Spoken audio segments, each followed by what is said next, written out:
Fit the Fifth, the Beaver's Lesson. They sought it with thimbles, they sought it with care, they pursued it with forks and hope. They threatened its life with a railway share, they charmed it with smiles and soap. Then the butcher contrived an ingenious plan for making a separate sally, and fixed on a spot unfrequented by man, a dismal and desolate valley. But the very same plan to the beaver occurred, it had chosen the very same place, yet neither betrayed, by a sign or a word, the disgust that appeared in his face. Each thought he was thinking of nothing but Snark, and the glorious work of the day, and each tried to pretend that he did not remark that the other was going that way. But the valley grew narrow and narrower still, and the evening got darker and colder, till, merely from nervousness, not from goodwill, they marched along shoulder to shoulder. Then a scream, shrill and high, rent the shuddering sky, and they knew that some danger was near. The beaver turned pale to the tip of its tail, and even the butcher felt queer. He thought of his childhood left far, far behind, that blissful and innocent state. The sound so exactly recalled to his mind a pencil that squeaks on a slate. "'Tis the voice of the Jubjub," he suddenly cried, "this man that they used to call Dunce. As the bellman would tell you," he added with pride, "I have uttered that sentiment once. 'Tis the note of the Jubjub, keep count I entreat, you will find I have told it you twice. 'Tis the song of the Jubjub, the proof is complete, if only I've stated it thrice." The beaver had counted with scrupulous care, attending to every word, but it fairly lost heart, and outgrabe in despair, when the third repetition occurred.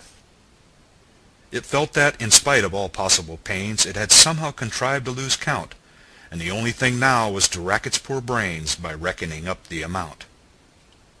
"Two added to one, if that could but be done," it said with one's fingers and thumbs, recollecting with tears how in earlier years it had taken no pains with its sums. "The thing can be done," said the butcher, "I think.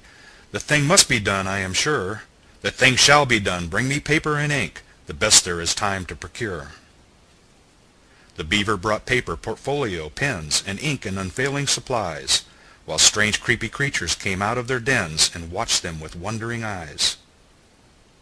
So engrossed was the butcher, he heeded them not, as he wrote with a pen in each hand, and explained all the while in a popular style, which the beaver could well understand.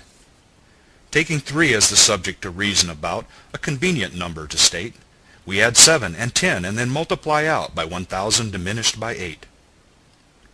The result we proceed to divide, as you see, by 992.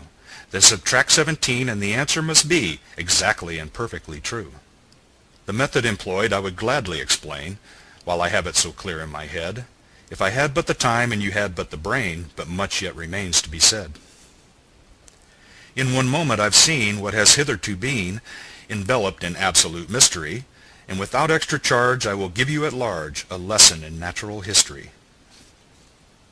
In his genial way he proceeded to say, forgetting all laws of propriety, and that giving instruction without introduction would have caused quite a thrill in society. As to temper, the Jubjub's a desperate bird, since it lives in perpetual passion.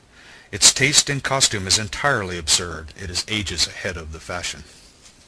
But it knows any friend it has met once before, it never will look at a bride, and in charity meetings it stands at the door, and collects, though it does not subscribe. Its flavor when cooked is more exquisite far than mutton or oysters or eggs. Some think it keeps best in an ivory jar, and some in mahogany kegs. You boil it in sawdust, you salt it in glue, you condense it with locusts and tape, still keeping one principal object in view, to preserve its symmetrical shape. The butcher would gladly have talked till next day, but he felt that the lesson must end, and he wept with delight in attempting to say he considered the beaver his friend. While the beaver confessed, with affectionate looks, more eloquent even than tears, it had learned in 10 minutes far more than all books would have taught it in 70 years. They returned hand in hand, and the bellman, unmanned, for a moment with noble emotion, said, "This amply repays all the wearisome days we have spent on the billowy ocean." Such friends as the beaver and butcher became have seldom if ever been known. In winter or summer 'twas always the same, you could never meet either alone. And when quarrels arose, as one frequently finds, quarrels will, spite of every endeavor, the song of the Jubjub recurred to their minds, and cemented their friendship forever.